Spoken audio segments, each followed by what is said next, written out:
કે આ ભાજપ સરકાર જે ગુંડાઓ છે, ભૂમાફિયાઓ છે, દારૂ જે વેચે છે એવા બુટલેગરો છે, એની ઉપર કોઈ કેસ નહીં કરે, એને હેરાન નહીં કરે, એને તો સાથે રાખશે.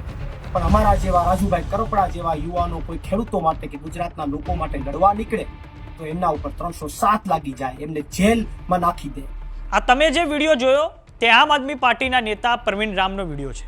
પ્રવીણ રામનો આ વિડીયો જેલમાં જતા પહેલા બનાવવામાં આવ્યો છે. પ્રવીણ રામનું કહેવું છે કે વર્ષોથી ભારતીય જનતા પાર્ટીના રાજમાં ખેડૂતો પર અત્યાચાર થઈ રહ્યા છે, ખેડૂતોનું શોષણ થઈ રહ્યું છે, ખેડૂતોને પોષણક્ષમ ભાવ નથી મળી રહ્યો. ત્યારે હવે બોટાદ માર્કેટિંગ યાર્ડમાં જે કડદા પ્રથા ચાલુ હતી તેની સામે રાજુ કરપડાએ અવાજ ઉઠાવવાનું નક્કી કર્યું અને અમે બોટાદના હળદદ ગામે એક કિસાન મહાપંચાયતનું આયોજન કર્યું, જ્યાં હું અને રાજુ કરપડા માત્ર આ કિસાન મહાપંચાયતમાં ખેડૂતોને સંબોધન કરવા પહોંચ્યા હતા. પરંતુ ત્યાં પછી જે પરિસ્થિતિ નિર્માણ થઈ અને પોલીસ દ્વારા ખૂબ મોટા પાયે હવે લાઠીચાર્જ કરવામાં આવ્યો છે અને આ પછી બોટાદના હળદદ ગામે જે હિંસા થઈ તેને લઈને 85થી વધુ લોકો સામે 307 જેવી ગંભીર કલમો લગાવીને ગુનો નોંધવામાં આવ્યો છે.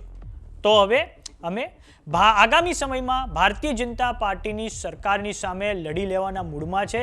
અમે આ સરકારથી કોઈ પણ રીતે ગભરાવાના નથી. તો હવે પ્રવીણ રામે આ વિડીયોમાં આમ આદમી પાર્ટીના સંયોજક અરવિંદ કેજરીવાલનો પણ આભાર માન્યો છે. તો આ સાંભળો આમ આદમી પાર્ટીના નેતા પ્રવીણ રામે જેલમાં જતા પહેલા શું કહ્યું હતું. નમસ્કાર મિત્રો, જય જવાન જય કિસાન. કેમ છો બધા મિત્રો? મજામાં? અમે પણ અહીંયા મજામાં જ છીએ, ચિંતા ન કરતા. પણ મહત્વની વાત એ છે કે આ ગુજરાતની અંદર આ ભાજપના તાનાશાહી શાસનની અંદર વર્ષોથી ખેડૂતો પીડાઈ રહ્યા છે. એક પણ યાર્ડની અંદર ખેડૂતોને પોષણક્ષમ ભાવ મળતો નથી, ખેડૂતોની ખેત પેદાશમાં કટકી થાય છે, એમના પૈસા ખવાઈ જાય છે, ખેડૂતોને માર્કેટની અંદર પણ એમની ખેત પેદાશોના ભાવ મળતા નથી. ત્યારે વર્ષોથી આ ખેડૂતોની પીડા કાયમી માટે ચાલી આવે છે. તમામ ખેડૂતો મૂંગા મોઢે સહન કરી રહ્યા છે. ત્યારે બોટાદની અંદર માનનીય રાજુભાઈ કરપડાએ યાર્ડની અંદર ખેડૂતોને જે આ સમસ્યા છે એના મુદ્દે એક અવાજ ઉઠાવ્યો, એક ક્રાંતિની શરૂઆત કરી. અને એ ક્રાંતિની શરૂઆતમાં મેં અને અમારા અન્ય તમામ મિત્રોએ સાથ આપ્યો કે આ ખેડૂતોની સાચી લડાઈ છે, ખેડૂતોનો અવાજને બુલંદ કરવાની લડાઈ છે. આ લડાઈમાં અમે સાથ આપ્યો. તો અમે શું ગુનો કર્યો? અમે કોઈ ગુનો નથી કર્યો. છતાં પણ માનની રાજુભાઈ કરપડા ઉપર, મારી ઉપર અને અન્ય અમારા જેવા 83 જેટલા અન્ય સાથીઓ ઉપર ગંભીર પ્રકારની કલમો લગાવી, 307 જેવી કલમો. હવે તો ખેડૂતોને સંબોધન કરવા ગયા હતા, ખેડૂતોનો અવાજને બુલંદ કરવા ગયા હતા અને 307 જેટલી ગંભીર કલમો નાખી અને અમને જેલમાં અત્યારે પૂરવાનો અને જેલમાં યાતનાઓ આપવાનો અત્યારે પ્રયાસ થઈ રહ્યો છે. ત્યારે મારી એક ચોક્કસથી એક વાત છે, આપ સૌને હું કહેવા માંગુ છું કે આ ભાજપ સરકાર જે ગુંડાઓ છે, ભૂમાફિયાઓ છે, દારૂ જે વેચે છે એવા બુટલેગરો છે, એની ઉપર કોઈ કેસ નહીં કરે, એને હેરાન નહીં કરે, એને તો સાથે રાખશે. પણ અમારા જેવા રાજુભાઈ કરપડા જેવા યુવાનો કોઈ ખેડૂતો માટે કે ગુજરાતના લોકો માટે લડવા નીકળે તો એમના ઉપર 307 લાગી જાય, એમને જેલમાં નાખી દે. પણ ચિંતા ન કરતા મિત્રો, અમે આ ભાજપની ખોટી ફરિયાદોથી ડરતા નથી, એનાથી અમે બીવાના નથી, એનાથી અમે પીછેહટ કરવાના નથી. અમે તમારા માટે લડતા રહેવાના છીએ, તમારા માટે અવાજ ઉઠાવતા રહેવાના છે, તમને વિશ્વાસ અપાવું છું. પણ હું આપની પાસે એક આશા પણ રાખું છું કે આજે આ લડાઈની, ખેડૂતોની લડાઈને સમર્થન આપવા માટે દિલ્હીથી માનનીય અરવિંદ કેજરીવાલજી પધાર્યા છે, એમનો હું આભાર માનું છું. સાથે સાથે અમારા આમ આદમી પાર્ટીના તમામ નેતાઓ પણ ખેડૂતોની લડાઈમાં અને અમારો જે અત્યારે જેલવાસ છે એમાં તમામ લોકો ખડે પગે ઊભા છે, એમનો પણ હું આભાર માનું છું. પણ સાથે સાથે હું ગુજરાતના ખેડૂતોને એક નમ્ર અપીલ પણ કરું છું કે આ બોટાદથી શરૂ થયેલી જે ખેડૂતો માટેની ક્રાંતિ છે, એ ક્રાંતિને ગાંધી ચિંધ્યા માર્ગે ચાલુ રાખજો મિત્રો. આ ક્રાંતિને બંધ ન થવા દેતા. તમારી સાથે ક્યાંય અન્યાય થાય તો ખેડૂતો અવાજ ઉઠાવજો, તમારા આત્માને જગાડજો. ક્યાં સુધી સહન કરશો? તમારા આત્માને જગાડજો. તમારી સાથે ખોટું થાય તો અવાજ ઉઠાવજો. અને આવનારી તાલુકા પંચાયત અને જિલ્લા પંચાયતની ચૂંટણીમાં રાજુભાઈ કરપડા ઉપર, મારી ઉપર અને અન્ય 83 જેટલા લોકો ઉપર ત્યારે જે યાતનાઓ આ ભાજપવાળા આપી રહ્યા છે ને, એનો જડબાતોડ જવાબ આપજો. અને બીજું છેલ્લે કાંઈ ન કરી શકો તો કાંઈ નહીં સાહેબ, જ્યાં સુધી અમે બહાર ન નીકળીએ ને ત્યાં સુધી આ મુદ્દાને સોશિયલ મીડિયામાં જીવતો રાખજો એટલી આપને અપીલ કરું છું. કારણ કે સમય તો બધા પાસે નથી, સમય અમારી પાસે પણ નહોતો, છતાં પણ અમે તમારા માટે લડવા નીકળ્યા ને તમારા માટે જેલ ભોગવી રહ્યા છીએ. અમારે પણ પરિવાર છે મિત્રો.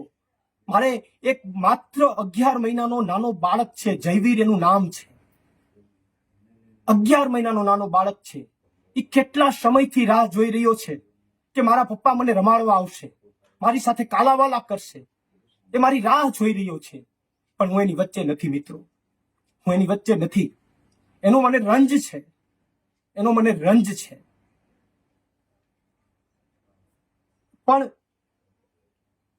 એમનો 11મા મહિનામાં 9મી તારીખે જન્મદિવસ છે, પહેલો જન્મદિવસ. એની જિંદગીનો પહેલો જન્મદિવસ છે 9/11. મને રંજ છે કે મારા દીકરા, મારા નાનકડા દીકરાના પહેલા જન્મદિવસના દિવસે હું એની સાથે નહીં હોય. એની સાથે હું નહીં હોય, 9/11 હું એની સાથે નહીં હોય. પણ હું આપ સૌ ગુજરાતના ખેડૂતોને, ગુજરાતની જનતાને અપીલ કરું છું કે ભલે હું બાપ તરીકે એની સાથે નહીં હોય, પણ ગુજરાતના તમામ ખેડૂતો એને જન્મદિવસની શુભકામનાઓ પાઠવજો. હવે વિશેષ વધારે ચર્ચા હું તમારી સાથે નથી કરતો, પણ એટલું ચોક્કસથી કહું છું કે બધું છોડીને તમારા માટે લડવા નીકળ્યા છે તો આ લડાઈને મજબૂત બનાવજો, આ લડાઈમાં સમર્થન આપજો. આભાર. જય જવાન, જય કિસાન. વાત કરીએ આમ આદમી પાર્ટીની, તો આમ આદમી પાર્ટી છેલ્લા કેટલાક સમયથી ગુજરાતમાં ખેડૂતોને લગતા મુદ્દાઓ ઉગ્રતાથી ઉઠાવી રહી છે. આ પહેલાં જ્યારે કેન્દ્ર સરકાર દ્વારા કપાસની આયાત પર જે ઇમ્પોર્ટ ડ્યુટી નાબૂદ કરવામાં આવી તેને લઈને પણ આમ આદમી પાર્ટીએ ઉગ્ર જે છે આંદોલન કર્યું હતું. અને આ પછી જે છે બોટાદના માર્કેટિંગ યાર્ડમાં જે કડદા પ્રથા ચાલી રહી હતી તેને લઈને પણ હળદત ગામે કિસાન મહાપંચાયતનું આયોજન કરવામાં આવ્યું હતું. અને તેમાં હવે રાજુ કરપડા, પ્રવીણ રામ સહિતના અન્ય જે નેતાઓ છે આમ આદમી પાર્ટીના, તેઓ હાલમાં જેલમાં છે.